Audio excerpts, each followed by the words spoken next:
래핑을 배운 지 1년이 지났다. 작년 11월 4일 첫 출근을 했으니 이제 갓 1년이 넘었다. 1년이 지나고 나니 맨 처음의 생각과는 많이 다르다는 것을 깨닫게 되었다. 맨날 실수하고 혼나고 속도는 늘지 않아 자신감은 박살이 났다. 1년 동안 래핑을 배우면서 느낀 점들을 기록해보고 그럼에도 계속하는 이유에 대해서 말해보고자 한다.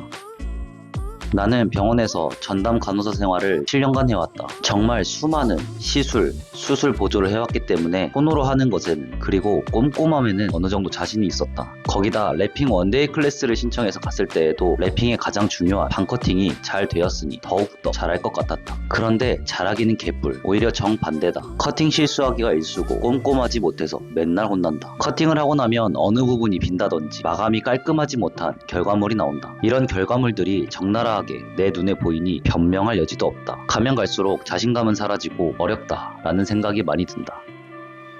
이 정직하다는 뜻이 사람이 정직하다 이런 의미가 아니다. 작업이 정직하다는 뜻이다. 이게 무슨 말이냐면 시공을 하면서 내가 한 모든 것들이 그대로 결과물로 보인다. 필름을 들었다 놓으면 들었다 놓은 자국이 남고 열을 많이 주면 열을 많이 준 자국이 남는다. 과도하게 필름을 늘리면 그 자리에서 필름의 광이나 색이 빠지고 나중에 수축이 온다. 마감을 할 때에도 깔끔하게 붙이지 않고 이 정도는 열 주고 그냥 붙이면 되겠지 하는 부분이 나중에 열 처리를 할 때 꼭 문제가 된다. 내가 하는 행동 하나하나가 그대로 적나라하게 드러난다. 그래서 작업에 거짓말을 할 수가 없다.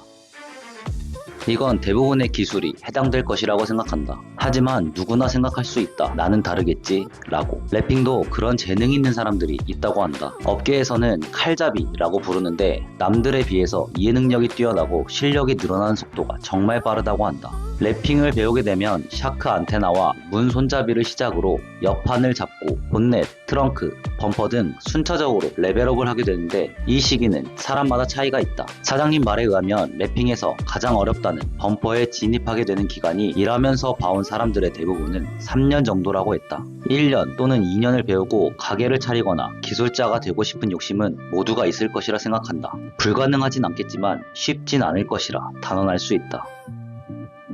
재능이 있는 사람들, 래핑에서 칼잡이라고 불리는 사람들이 항상 승승장구하지만은 않는다. 그 이유는 남들보다 항상 잘해오면서 잘한다 라는 칭찬을 받던 사람이 어느 순간 벽을 만나게 되면 포기하게 되는 경우가 많기 때문이다. 이에 반해 본인이 부족한 걸 인지하는 사람은 항상 벽이라는 것을 노력이라는 것으로 넘어왔기 때문에 포기하지 않고 꾸준히 나아간다. 그래서 노력과 연습은 늘 강조된다. 노력과 연습보다 중요한 단 하나, 멘탈이다. 기술이라는 것은 시간이 지나면 익숙해지고 익혀진다, 늘어간다는 뜻이다. 이 말은 기술이라는 것을 익히기 위해서는 시간이라는 조건이 반드시 필요하다는 말이다. 그런데 이 시간을 견디지 못하고 포기하는 사람이 많다. 맨날 혼나니까, 맨날 실수해서 자책하니까, 민폐가 되는 것 같으니까. 기술자가 된 사람들은 그럼에도 불구하고 이 힘든 시간을 버텨내면서 기술을 익힌 사람들이다. 아마 지금 나에게도 가장 필요한 부분이 아닐까 한다. 이렇게 1년을 돌아보며 느낀 점들을 기록해 보았다. 아직도 갈 길은 너무나 멀고 배울 건 너무나 많다. 내가 한 작업은 항상 사장님이 2중, 3중으로 점검을 하고 손을 다시 본다. 맨날 혼나면서 피드백 받고 쓰리잡을 하면서 몸은 고되고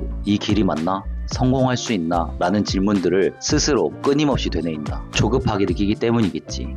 빨리 성공하고 싶고 빨리 기술자가 되고 싶어서. 그럼에도 나는 나아가고 있고 또 나아갈 것이다. 내가 선택한 길이니까.